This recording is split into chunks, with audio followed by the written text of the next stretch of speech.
dans sa présence. Frère Branham dit, la bénédiction d'Abraham, c'est le baptême du Saint-Esprit. C'est ça la semence royale d'Abraham. Quand tu l'as, tu es capable de transformer les gens qui sont autour de toi. Quand un homme a le baptême du Saint-Esprit, les gens qui viennent autour de lui, ils vont avoir leur vie changée. La Bible dit, tout ce que Joseph touchait prospérait. Quand il commençait une église, les gens devaient prospérer. Ils devaient avoir le Saint-Esprit. Ils devaient être délivrés. Pourquoi? Parce que Joseph avait hérité de la bénédiction d'Abraham. Bien-aimé, ce jour-là, Jacob a-t-il des problèmes? Comme toi, tu as des problèmes. La maladie vient dans le corps. On te poursuit ici. Tout le monde te critique. Tout le monde parle de toi. Les choses sont difficiles pour toi. Alors Jacob dit, qu'est-ce qui se passe? Mais Seigneur, j'ai quand même eu des visions. Je suis quand même un croyant. Je suis quand même un chrétien. Mais Jacob ne savait pas qu'il avait une démarche comme ça. Vous avez déjà la bénédiction. Mais l'ange lui dit, mais tu veux que la bénédiction se manifeste? Mais toi tu t'appelles Jacob. Jacob signifie supplanteur, voleur. Un chrétien ne peut pas avoir un nom comme ça. Désormais, tu as un mauvais nom. Je vais t'appeler Israël. Prince avec Dieu. Tu régneras avec Dieu. Par le baptême du Saint-Esprit. Femme vient vous tenter. Elle vient, elle enlève même ses vêtements. Vous dites, remettez vos vêtements. Vous êtes une fille de Dieu. Vous êtes puissant quand vous arrivez à conquérir votre jalousie, votre égoïsme, les choses qui vous dérangent vous-même. Dans sa présence, vous devenez puissant quand vous êtes à mesure de pardonner ceux qui vous font du mal. C'est ça la puissance. Quelqu'un te fait du mal, toi tu lui fais du bien. Ça c'est la puissance. Dans sa présence, vous êtes un puissant homme de Dieu. Vous êtes un puissant chrétien. Parce que vous savez que vous ne pouvez pas tromper votre femme. Vous ne pouvez pas abuser de la fille d'autrui, de la femme d'autrui. Alléluia. Et quand Jacob sortit de Péniel, il s'appelait Israël et il boitait de la hanche. Sa marche n'était plus la même. Il ne critiquait plus les gens. Il ne pouvait plus voler. Il ne pouvait plus se battre. Il ne pouvait plus insulter les gens et voler plus l'argent du Seigneur. Il ne pouvait plus voler sa femme. Il ne pouvait plus tromper sa femme. Sa marche avait changé. Il s'appelait Jacob. Il s'appelait maintenant Israël. Parce qu'il était rentré dans sa présence.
Je le crois de tout mon cœur.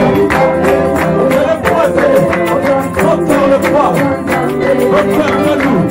Nous entendons, nous entendons, nous entendons, nous entendons, nous entendons, nous entendons, nous entendons,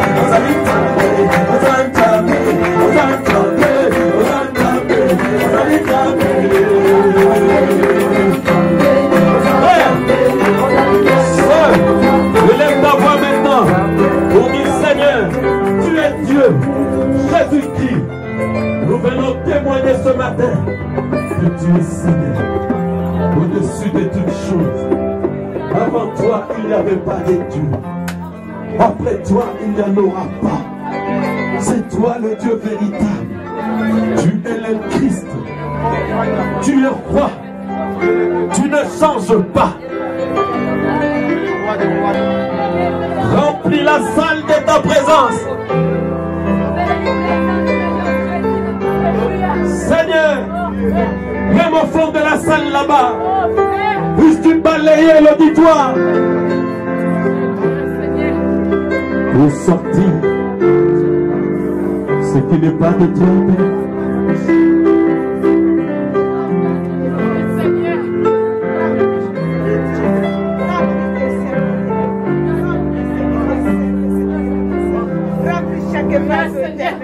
Alléluia. Oh Jésus. Saint-Esprit. Alléluia. Alléluia. Saint-Esprit. Oh Jésus. La puissance qui libère. La puissance qui transforme. La puissance qui convertit. La promesse dit, là où 2 ou 3 sont assemblés en mon nom, je suis au milieu d'eux. Seigneur, nous avons cru la Bible. Nous l'avons lu dans la Bible. Nous voulons maintenant que cela soit une réalité parmi nous. Seigneur. Alors remplis-moi, Seigneur. Amen. Alors remplis-moi, Seigneur. Remplis les frères du Saint-Esprit. Remplis les sœurs du Saint-Esprit. Remplis l'auditoire de ton esprit. Alléluia. Alléluia, Seigneur. Alléluia. Alléluia. Alléluia, Franck. Alléluia, Franck. Alléluia. Avant toute chose, regardez vers l'Orient. Regardez vers l'Orient. Faites une prière d'autorité. Faites une prière d'autorité. Regardez vers l'Orient. Vous tous dans la salle. Regardez vers l'Orient.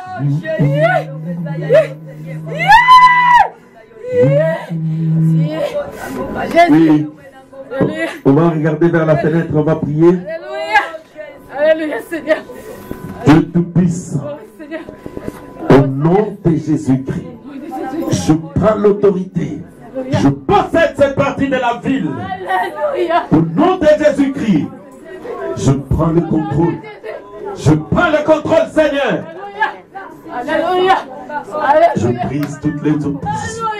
Je brise toute forme de résistance. Au nom de Jésus-Christ.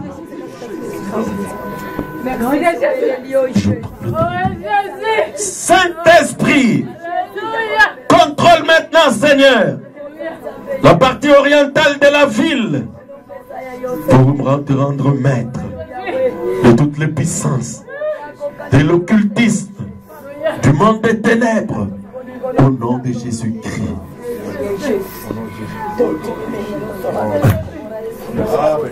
Amen. Auteur de la parole, tu es le Christ, le Messie, le message de ce temps, le donateur de tout don excellent, la puissance qui libère. Tu es ce Dieu-là qui était apparu à Moïse dans Exode 3. Tu étais dans la colonne de feu, Seigneur. Quand tu te levas pour libérer les enfants d'Israël, tu le conduisis dans le désert. Tu leur fis traverser la mer Rouge. Tu les nourris de ta manne dans le désert. Tu demeures le même Dieu ce matin. Tu peux encore nous nourrir de ta manne. C'est pourquoi nous t'appelons. Au nom de Jésus-Christ, descends maintenant. Oins-moi, Seigneur. Oins tes enfants.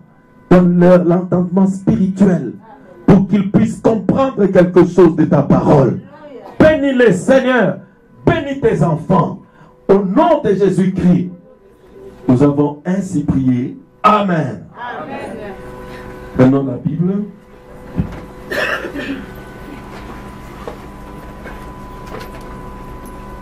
Nous allons lire dans Ésaïe 6, de 1 à 8.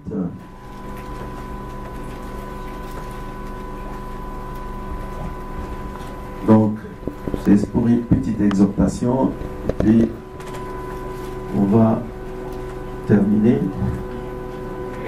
On va très vite. L'année de la mort du roi Osias, je vis le Seigneur. On se lève quand on lit la parole. On va vous répéter ça combien de fois? L'année de la mort du roi Osias, je vis le Seigneur assis sur un trône très élevé, et les pans de sa robe remplissaient le temple. Des séraphins se tenaient au-dessus de lui. Ils avaient chacun 6 ailes, des dont ils se couvraient la face, des dont ils se couvraient les pieds, des dont ils se servaient pour voler. Ils criaient l'un à l'autre et disaient: Saint, Saint, Saint est l'Éternel des armées. Toute la terre est pleine de sa gloire.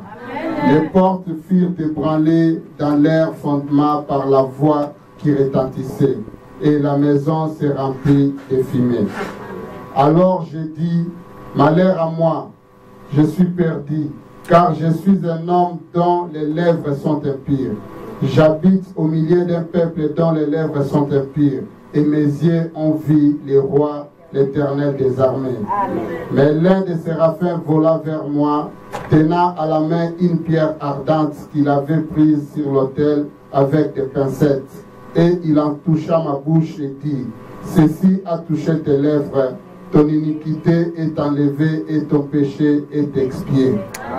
Amen. Amen. Prenons encore Genèse 32. On va lire le verset 30 et 31.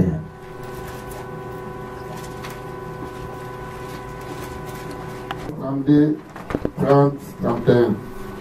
Jacob appela ces lieux du nom de Péniel, car, dit-il, je vis Dieu face à face, et mon âme a été sauvée. Le soleil s'est levé lorsqu'il passa Péniel, Jacob boitait de la hanche. » Amen. Amen. Que le Seigneur ajoute des bénédictions à la lecture de sa parole. Amen. Veuillez vous asseoir.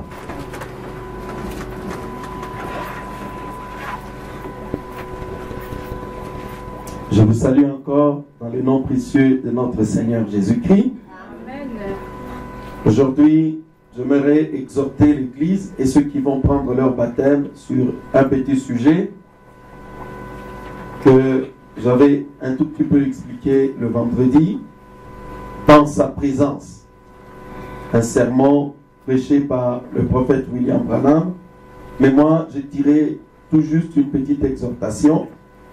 Je n'aborderai pas peut-être totalement de la même manière, parce que je vais insister sur une ou deux petites choses aujourd'hui. Dans sa présence, je pense, comme je l'ai dit vendredi, ce qui importe pour un adorateur, aujourd'hui, ce n'est pas tellement une salle comme celle-ci ou une grande église. Je vous ai dit, ce qui importe, c'était d'avoir la grâce d'être en face de Jésus-Christ. Amen. Je pense que tous les efforts que quelqu'un doit faire, s'il veut aller à l'église, ce n'est pas d'aller voir le pasteur ou voir les sœurs ou les frères, c'est d'avoir la chance d'arriver dans sa présence. Amen. Parce qu'une fois dans sa présence, personne ne sortira jamais comme il est rentré. Amen. Je dis bien dans sa présence. Amen. Dans sa présence, parce que vous pouvez arriver dans le bâtiment où Dieu se trouve, mais vous ne serez jamais dans sa présence. Amen. Vous pouvez venir dans une église où Dieu se manifeste, comme ici, mais vous pouvez ne pas arriver dans sa présence. Moi, je vais exhorter l'Église à faire tout pour arriver dans sa présence. Oh, mais frère Franck, mais si tu entres déjà ici, mais c'est tout, tu es dans sa présence. Non. Laisse-moi te dire quelque chose. Vous savez, la femme samaritaine, dans Jean chapitre 4, cette femme était dans la présence de Jésus. Est-ce que c'est la vérité? Cette femme parlait avec Jésus. Jésus lui dit, femme, donne-moi de l'eau à boire. La femme dit, mais non, toi tu es juif, moi je suis samaritaine, il n'y a pas de rapport, de relation entre vous et moi. Mais la femme était en présence de Jésus. Parce que toi, ce matin, tu as cherché à venir dans la présence de Jésus. Parce que normalement, le problème devait être réglé. Mais observez que cette femme, alors qu'il était en présence de Jésus, il continuait à être tribaliste. Oh non, il n'y a pas de rapport entre toi et moi. Femme, j'ai une eau à te donner, eau que tu ne connais pas. La femme lui dit, tu veux me dire que dans votre église, Dieu se manifeste plus que dans la nôtre? Parce que cette femme a dit à Jésus, es-tu plus grand que Jacob, notre père, qui nous a creusé ce puits? La femme, elle était loin. Parce qu'elle disait, elle se demandait si Jésus était plus grand que Jacob. Mais la femme était en face de Jésus. La femme était face à face avec la parole de Dieu. Église, je veux que toi, aujourd'hui, ce matin, tu arrives dans sa présence. Alors, quand Jésus se mit à lui parler, femme, si tu veux que je te donne cette eau, va, appelle-moi ton mari. Je n'ai pas de mari. Oui, femme, tu as dit vrai. Tu en as eu 6. Tu en as eu 5, pardon. Même le 6e que tu as, ce n'est pas ton mari. Tu as eu Paul. Tu as eu Irénée. Tu as eu Colomba. Tu as eu Luther. Tu as eu Martin. Tu en as eu 6. Mais tout cela, ce n'était pas le messager qui devait te transmettre la vie éternelle. Amen. Alléluia. Amen. Jésus était le 7e mari qui était devant cette femme samaritaine. Est-ce que vous croyez que Jésus est l'époux de nos âmes? Amen. Les autres maris n'ont pas pu donner la semence à cette femme. Mais quand le don de Dieu s'est mis à l'œuvre, alors la femme samaritaine était arrivée dans sa présence. Amen. Alléluia. Amen. Oh, pasteur Franck, quand tu regardes comme ça, oh, pasteur Franck, tu n'es pas encore arrivé. Amen. Parce que là, tu es en train de parler avec la chair et l'os. Mais si tu as la chance de rentrer en contact avec celui qui envoie pasteur Franck, celui qui est en lui, alors tu arrives dans sa présence. J'ai une manière de prêcher drôle. Je commence, je conclue directement. Dans sa présence, il est écrit, Jean 3,16. C'est un verset que les gens des groupes de prière aiment beaucoup. Oh, Dieu a tant aimé le monde qu'il a donné son Fils, afin que quiconque croit en lui, qu'il ne périsse point, qu'il ait la vie éternelle. Il a donné. Dieu a donné. Remarquez ici que c'est un don. Dieu a fait don de son Fils. Le don de Dieu, c'était son Fils. Le Fils a existé avant même que Jésus ne soit sur la terre. Ah, pasteur Franck, où est combien algèbre? Parce que la Bible dit, dans 1 Corinthiens 10, les enfants d'Israël, ils avaient bu au même breuvage, au même rocher. Et ce rocher, c'était Christ. Christ a existé avant même que Jésus ne vienne à se manifester sur la terre. Est-ce que vous le croyez? Amen. Il était toujours dans la colonne des feux. Il était avec les enfants d'Israël. C'était ça le don que Dieu avait envoyé à Israël pour sa délivrance. Les enfants d'Israël pouvaient être devant Moïse et voir que Moïse était quelqu'un qui était bec, il bégayait. Mais s'ils regardent bien et qu'ils voient la lumière au-dessus de la tête de Moïse, s'ils rentrent en contact avec cette lumière, ils arrivaient dans sa présence. Alléluia. Le pasteur Moïse avait beaucoup de brebis. Mais la Bible dit, souvent, quand ils avaient faim, ils venaient pour lapider encore Moïse. Mais le prophète William Branham dit dans La foi parfaite, il dit Josué et Caleb, ils ont reçu l'influence de Moïse. Alléluia. Abiram et Dathan n'ont jamais été en contact avec le Dieu de Moïse. Ils étaient avec Moïse, c'est la vérité. Ils étaient avec le peuple, c'est vrai. Mais ils n'étaient jamais arrivés dans sa présence. Amen. Toi qui vas être baptisé aujourd'hui, je veux que tu arrives dans sa présence. Amen. Le pasteur peut parler, le pasteur te touchera, ça c'est rien. Mais sois simplement dans l'expectative pour entrer en contact avec celui qui était au-dessus de Moïse, celui qui était en Jésus, celui qui est aujourd'hui dans l'épouse. Dans sa présence. Maintenant, regardez. Le don de Dieu. Quand le don de Dieu s'est mis à opérer en Jésus, alors la femme samaritaine a dit, Rabbi, tu es le Messie. Pas avant.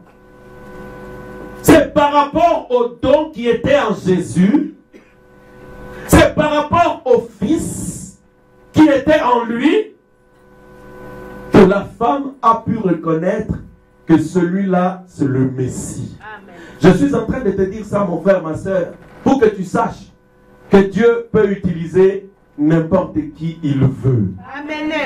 La personne que Dieu utilise ne compte pas. Mais ce qui compte, c'est cette même personne-là qui était en Jésus pleinement, qui était au-dessus de Moïse, qui est ici ce matin. Amen.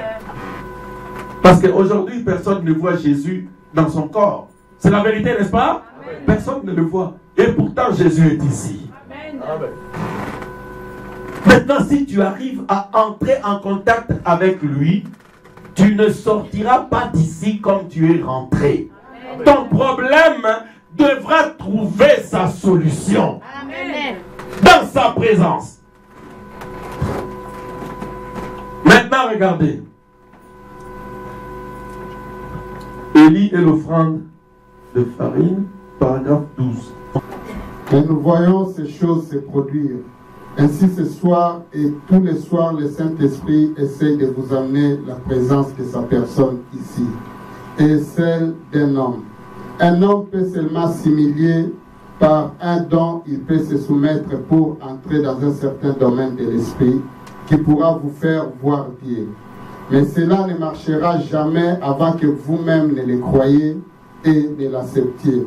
Ensuite, cela marchera. Vous voyez, si vous vous assoyez là et que chacun de vous ne croirait, vous ne croiriez pas un mot de cette parole. Cela ne marcherait jamais. Amen. Soir après soir, matin après matin le dimanche, Dieu essaye de nous amener la présence de sa personne ici. Maintenant, cela ne marchera pas à moins que vous ne croyiez d'abord. Amen. Parce que Dieu guérit. Dieu remplit du Saint-Esprit. Vous voyez les gens danser en esprit ici. Il vous donne des messages. Le Saint-Esprit guérit. Mais que dites-vous que c'est? Vous dites que c'est la magie. Vous dites que non. Ça, on ne comprend pas. On ne voit pas clair.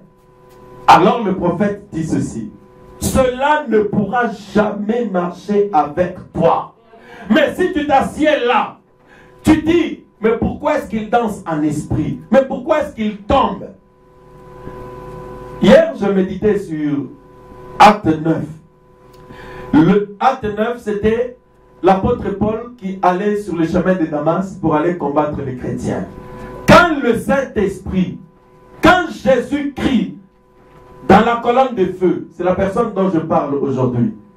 Donc Jésus dans la colonne de feu.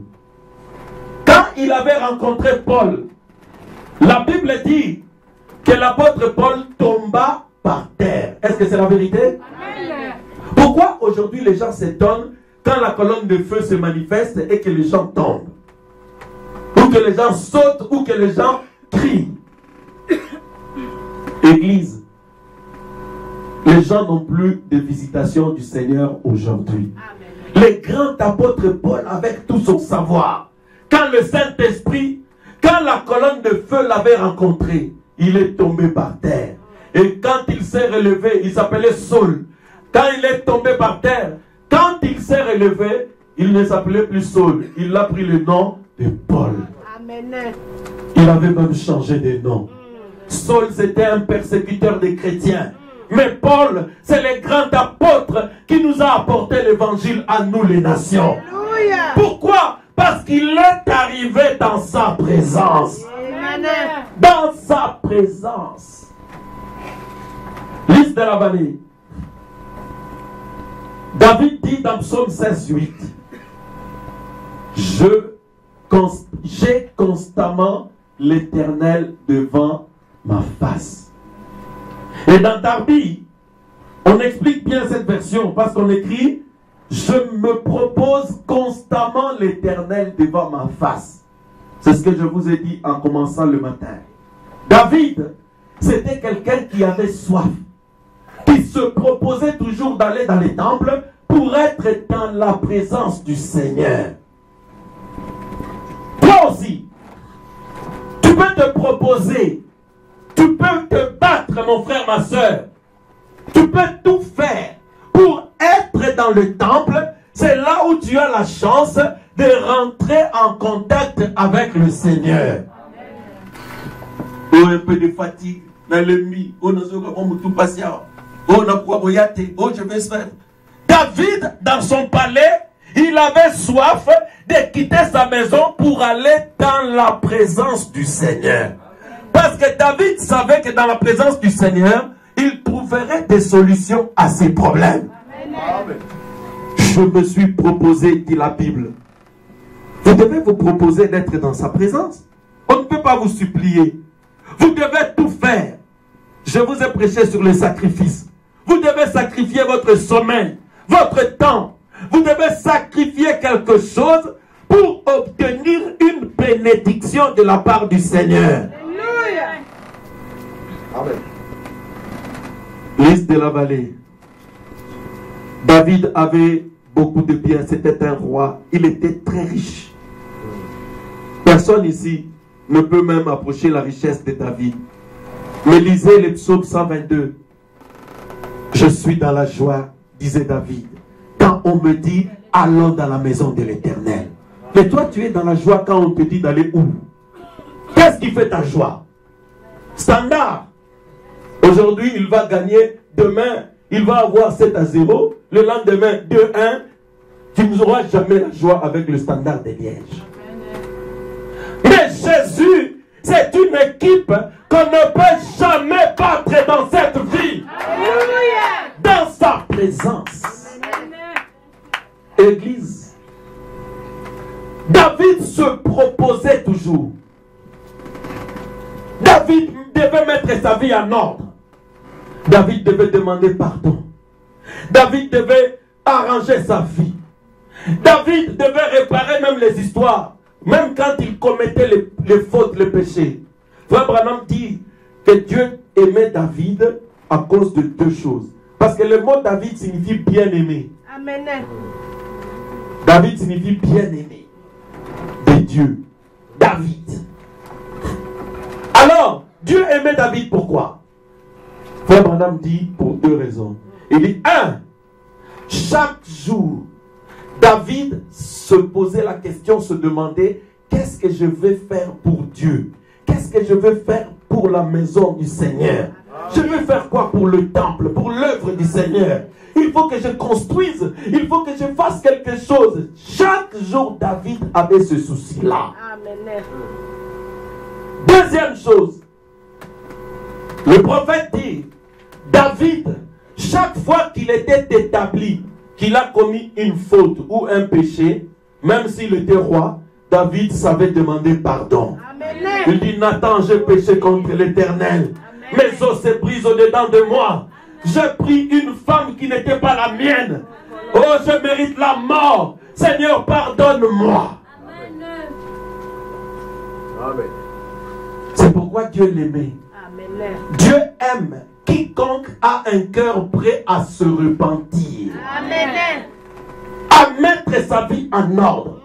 Peu importe le péché que tu as fait, quand tu décides de mettre ta vie en ordre, celui qui avoue ses transgressions et le délaisse obtient miséricorde.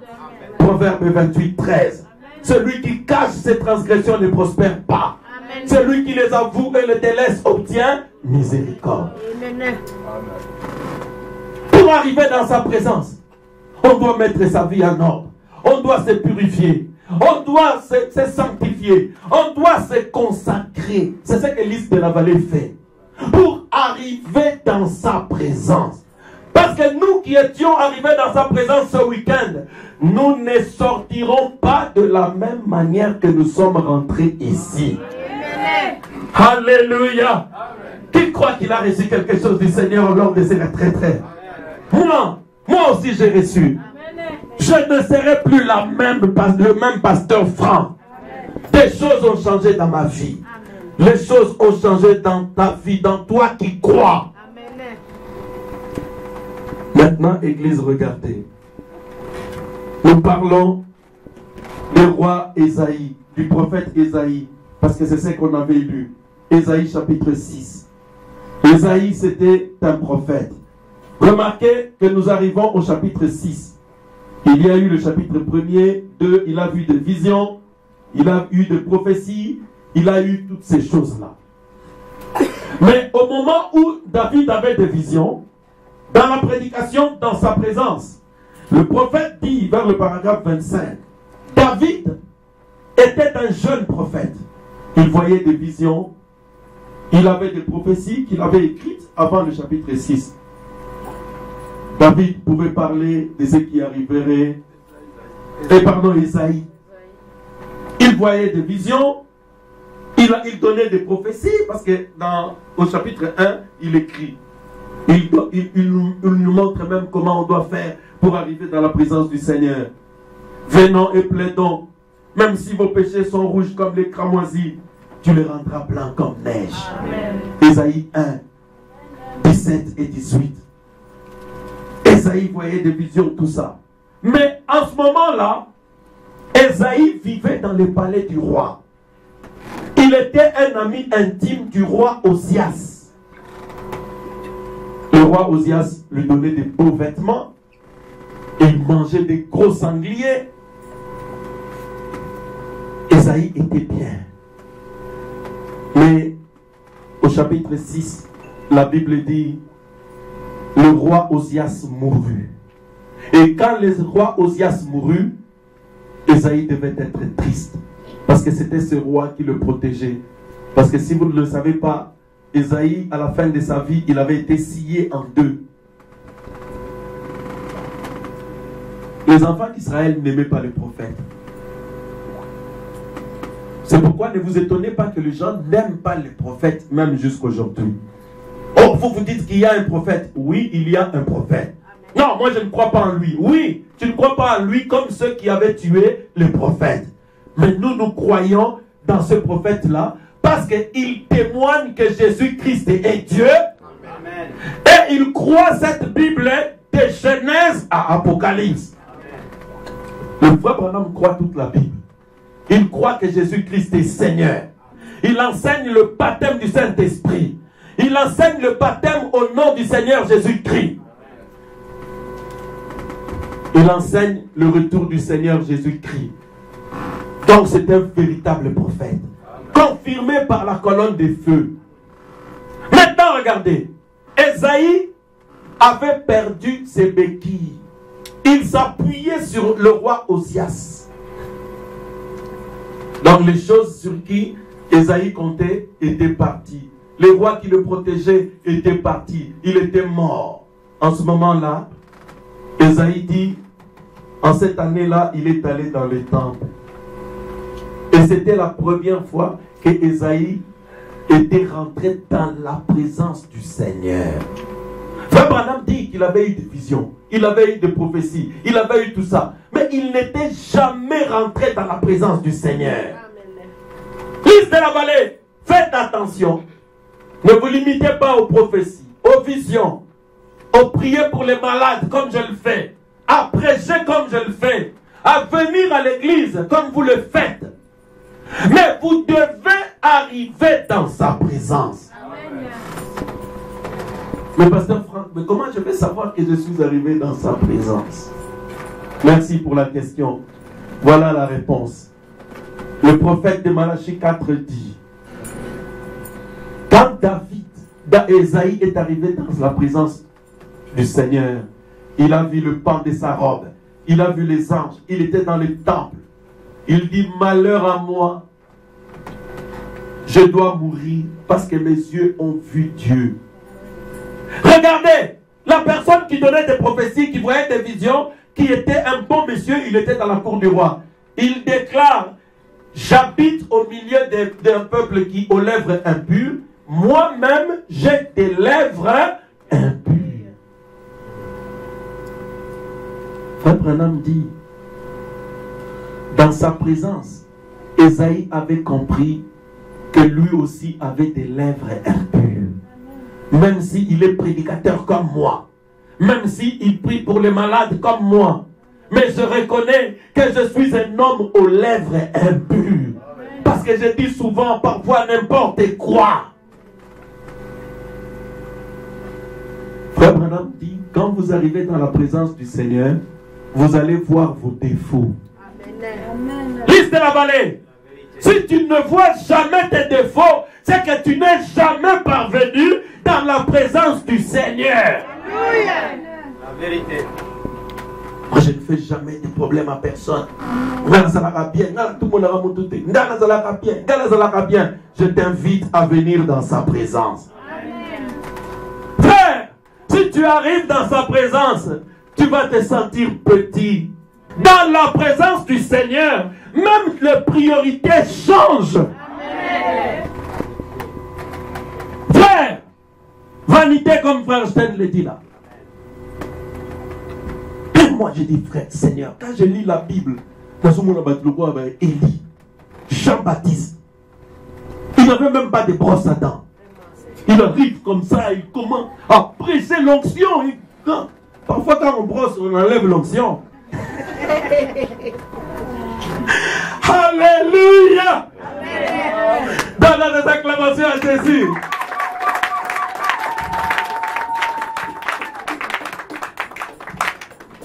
Ok, c'est pour vous détendre un peu. Oh, comment Ésaïe a su qu'il était dans la présence du Seigneur? Il a commencé à voir ses défauts. Église, si le Seigneur t'aide à commencer à voir tes défauts, tu deviens un chrétien puissant. Alléluia. Si tu es capable de te donner tort, quand il y a des problèmes, au fond, tu examines, tu dis non, ici c'est moi qui ai tort.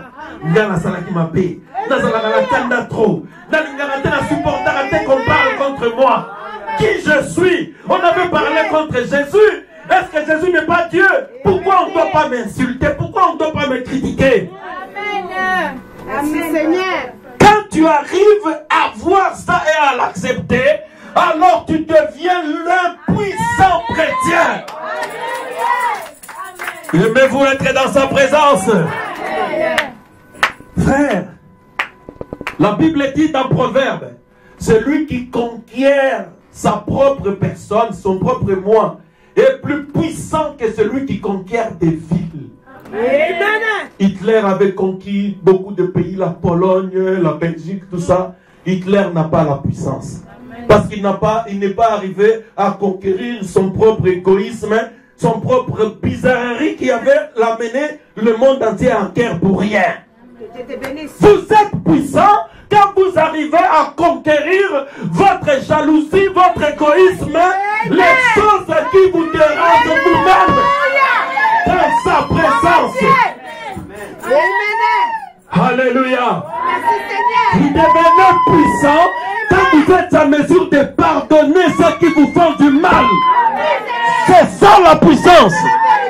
Quelqu'un te fait du mal, toi tu lui fais du bien. Ça c'est la puissance. Dans sa présence. Dans sa présence. Quand vous arrivez dans sa présence, la femme vient, une femme vient vous tenter. Elle vient, elle enlève même ses vêtements. Vous dites remettez vos vêtements. Vous êtes une fille de Dieu.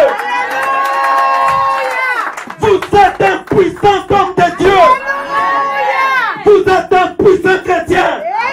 Parce que vous savez que vous ne pouvez pas tromper votre femme.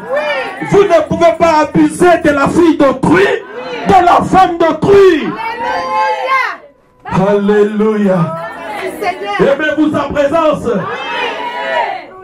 Nous aimons les dons spirituels. Nous aimons prier pour les malades. Nous aimons l'onction. Nous aimons tout ça. Mais nous aimons arriver dans sa présence. Pour dire Seigneur, j'ai mal agi. J'ai abandonné mes enfants.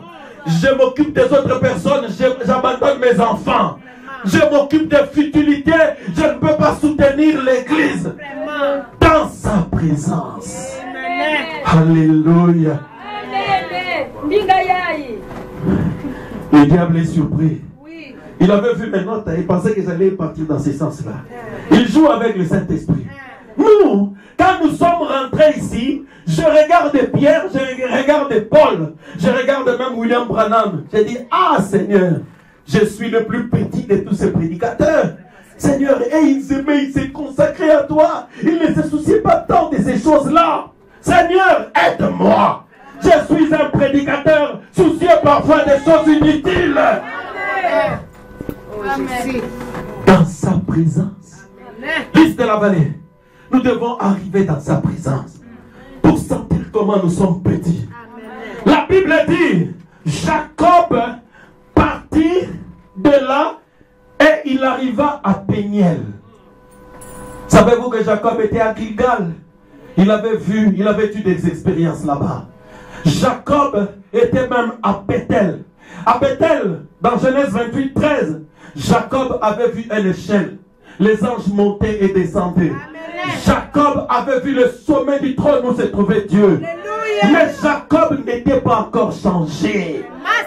Alléluia. Mais Jacob trouva des problèmes avec son frère Ésaü. Ésaü voulait le tuer, son frère. Il dit, toi tu m'avais volé le droit d'aînesse. Je vais te tuer. Tu vas être malade. Tu vas avoir des problèmes. Même si Dieu a dit que les bénédictions sont sur toi, mais tu auras des problèmes. Savez-vous qu'il avait la bénédiction?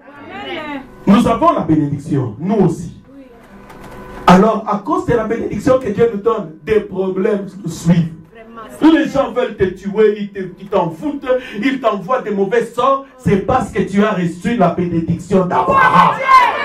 C'est parce que tu as quelque chose en toi. C'est parce que tu as reçu le message de ton temps. Il avait des problèmes avec Ésaü parce qu'Ésaü savait qu'il pouvait avoir la force de tuer, d'avoir une partie de Canaan. Mais Jacob avait la bénédiction d'Abraham. Frère Branham dit, la bénédiction d'Abraham, c'est le baptême du Saint-Esprit. C'est ça la semence royale d'Abraham. Quand tu l'as, tu es capable de transformer les gens qui sont autour de toi. Quand un homme a le baptême du Saint-Esprit, les gens qui viennent autour de lui, ils vont avoir leur vie changée. Vous trouverez du travail autour de moi. Vous allez être guéris autour de moi.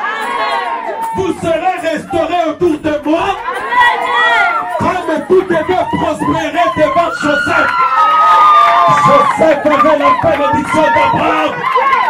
Tout ce que Joseph touchait, prospérait. Alléluia. La Bible dit, tout ce que Joseph touchait, prospérait. Quand il commençait une église, les gens devaient prospérer. Ils devaient avoir le Saint-Esprit. Ils devaient être délivrés.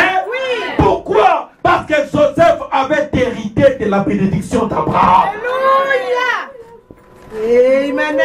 Bien-aimé, ce jour-là, Jacob a-t-il des problèmes? Comme toi, tu as des problèmes. La maladie vient dans le corps. On te poursuit ici. Tout le monde te critique. Tout le monde parle de toi. Les choses sont difficiles pour toi. Alors Jacob dit, qu'est-ce qui se passe? Mais Seigneur, j'ai quand même eu des visions. Je suis quand même un croyant. Je suis quand même un chrétien. Mais Jacob ne savait pas qu'il avait une démarche comme ça. Parti. Alors, la Bible dit, Jacob dit, ma démarche, Bassi, Bana, restez. Je dois parler avec le Seigneur. Je dois parler avec lui. Il alla dans le lieu appelé Peniel. Là, il lut la prière toute la nuit. Et vers le matin, il est arrivé dans sa présence. Et quand il arriva dans sa présence, Dieu lui dit, mais toi, tu veux la bénédiction? Tu veux que la bénédiction se manifeste? La bénédiction, il l'avait déjà. Vous avez déjà la bénédiction. Mais l'ange lui dit, mais tu veux que la bénédiction se manifeste? Mais toi, tu t'appelles Jacob. Jacob signifie supplanteur, voleur. Un chrétien ne peut pas avoir un nom comme ça. Désormais, tu as un mauvais nom. Oui, c'est la vérité. Oui, c'est un mauvais nom. Seigneur, donne-moi le nom que tu veux. Je vais t'appeler Israël. Prince avec Dieu. Tu régneras avec Dieu. Par le baptême du Saint-Esprit.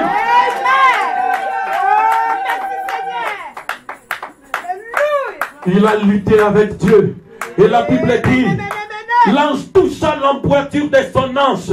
Et quand Jacob sortit de Peniel, il s'appelait Israël. Et il boitait de la hanche. Sa marche n'était plus la même. Il ne critiquait plus les gens. Il ne pouvait plus voler. Il ne pouvait plus se battre. Il ne pouvait plus insulter les gens. Il était devenu humble. Il était devenu chrétien. Il était devenu rempli du Saint-Esprit. Il ne pouvait plus voler. Il ne volait plus l'argent du Seigneur. Il ne pouvait plus voler sa femme. Il ne pouvait plus tromper sa femme. Sa marche avait changé. Il s'appelait Jacob. Il s'appelait maintenant Israël. Parce qu'il était rentré dans sa présence. Point. J'ai terminé mon exhortation. Dans sa présence. Levons-nous. Alléluia. Est-ce que quelqu'un veut changer ce matin? Je ne doute pas que tu sois chrétien, mon frère, ma soeur. Mais as-tu déjà été dans sa présence? As-tu déjà été dans sa présence? Nous sommes venus dans sa présence ce week-end parce que nous voulions que Dieu nous change. Maintenant, même s'il parle, nous allons bénir. S'il nous critique, nous allons prier pour eux. S'il nous maltraite, nous allons demander miséricorde pour eux. Lys de la vallée, vous les promettez? Alors vous êtes arrivés dans la présence du Dieu très haut. Amen, amen, amen, amen. Prends les pierres de frèreté dans sa présence. Amen. Merci Seigneur. La voix du Seigneur m'appelle. Alléluia. Frère, nous devons monter plus haut. Franck doit être capable de condamner Franck. Non, Franck, c'est toi qui as mal parlé. Franck, c'est toi qui as tort dans cette affaire. Oui, je dois être capable de condamner mon fils. Condamner ma femme. Condamner moi-même. Condamner mes frères s'ils ont tort. Oui, dans sa présence. Amen. La voix du Seigneur m'appelle.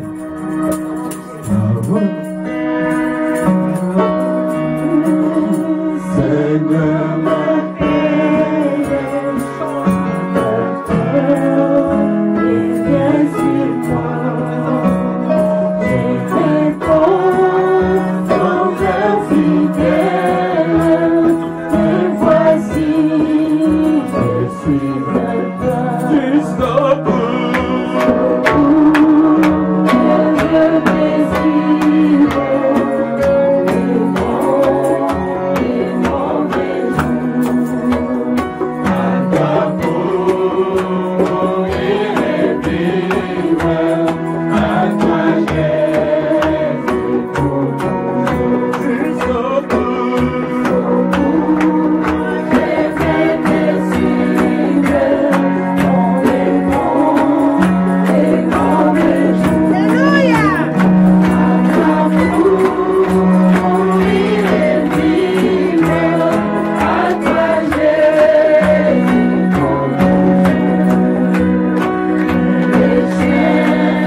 Si quelqu'un est touché par la parole de Dieu, il peut passer ici devant.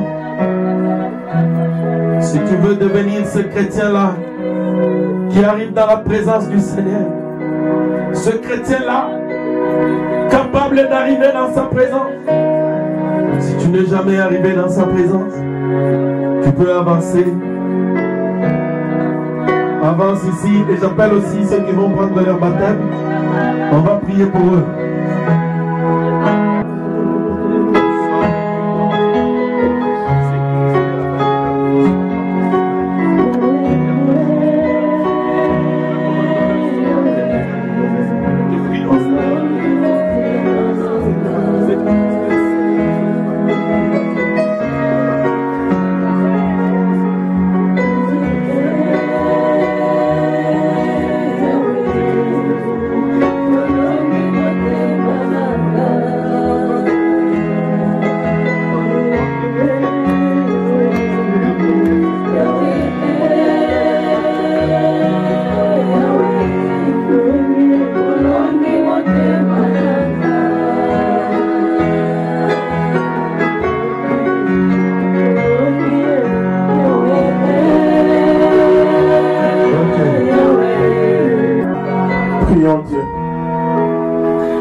Aussi dans ta présence, Seigneur Jésus. Tu as été avec nous, oh l'éternel Dieu Père, comme Alpha, Seigneur Jésus. Et tu te manifestes comme Emmanuel, Seigneur Jésus, Père. Oh Seigneur Jésus. Maintenant, l'éternel Dieu Père, ça nous reste un service, l'éternel Père. Et que tu puisses être avec nous jusqu'à la fin, comme Oméga, Seigneur Jésus. Car tu es le roi des rois, Père. Nous t'appelons encore, Seigneur Jésus. Comme tu t'es manifesté ici, l'éternel Dieu Père. Nous te prions ici, l'éternel Dieu. Précède-nous, Seigneur Jésus-Christ, Père, dans le son des baptêmes, Seigneur Jésus, afin que toute personne qui va être là-bas, Seigneur, il puisse aussi sentir ta présence. Oh Seigneur Jésus-Christ, Père, nous te prions, Seigneur, parce que tu es différent, Seigneur, Père, et nous t'adorons différemment, Seigneur, car tu avais dit, à ce temps-là, tu marqueras la différence, Seigneur, Papa. C'est ça la différence. Dans ta présence, c'est ça la différence, Seigneur Jésus, Père. Nous te voulons, nous t'aimons, l'éternel Dieu, Père, parce que c'est ça la différence. Et que nous sentons maintenant la différence. Père, nous sommes différents avec eux parce que nous avons ta présence, Seigneur Jésus-Christ, Père. Nous te remercions, l'éternel Dieu, Père. Oh, le roi des rois, Père. Conduis cette église, Seigneur, Papa. Nous te remettons toujours la suite des programmes, Seigneur. La suite de tous les journées, Seigneur, Père. On va être toujours dans sa présence, Seigneur, Papa. Nous te prions, Seigneur Jésus. Sois avec nous, l'éternel Dieu, Père. Conduis-nous, Seigneur Jésus. Écarte tous les dangers, Père, jusqu'à ce que nous allons arriver dans le saut des baptêmes, Seigneur, Papa. Nous te prions, Seigneur Jésus. Regarde l'éternel Père. Que ce peuple, l'éternel Père, ils ont accepté de mourir, oh l'éternel Dieu Père, oh dans les eaux des baptêmes, Seigneur Jésus Père.